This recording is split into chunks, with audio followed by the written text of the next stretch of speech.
Vamos lá, aula 3.2. Vou falar aqui nessa aula sobre o tipos de diagrama, isso mesmo. Existem 3 tipos de diagramas que você pode obter com bisagem. Então, o primeiro é o privativo ou privado, que ele acontece quando não existe uma interação desse processo com outros.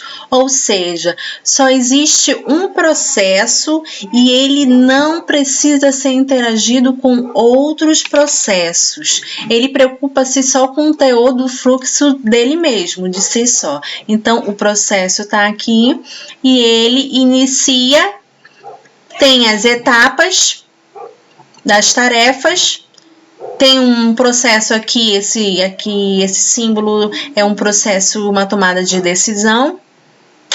Se sim, se não, ou se não, se sim, depende da ordem que você for colocar depois. E ao fim, chega fim do processo.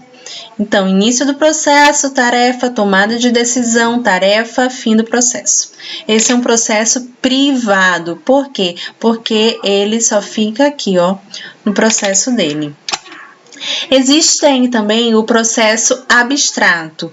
Nesse caso, o processo abstrato, ele tem uma interação entre um processo principal, que é esse, tá vendo? Processo principal, e um outro processo participante, que nesse exemplo a gente vai chamar de processo número 2.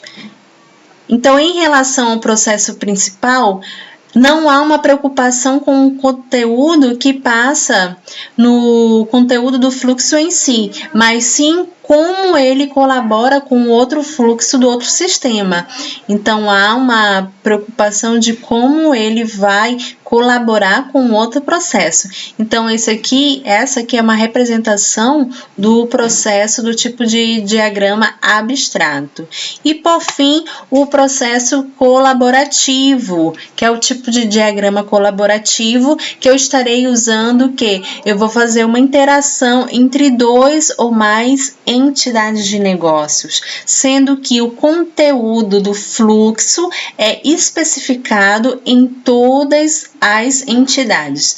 Então, tudo que acontece aqui no processo 1, esse processo 2 consegue enxergar. Por quê? Porque é o início do processo dele, é essa atividade aqui. Essa tarefa que vai ser executada vai ser, na verdade, o início do processo, da atividade desse processo 2. E aí ele vai ter todo um processo, que no fim, aqui ele vai também ter seu fim, mas que na tarefa 6, ele vai alimentar o processo da tarefa 3 do processo 1.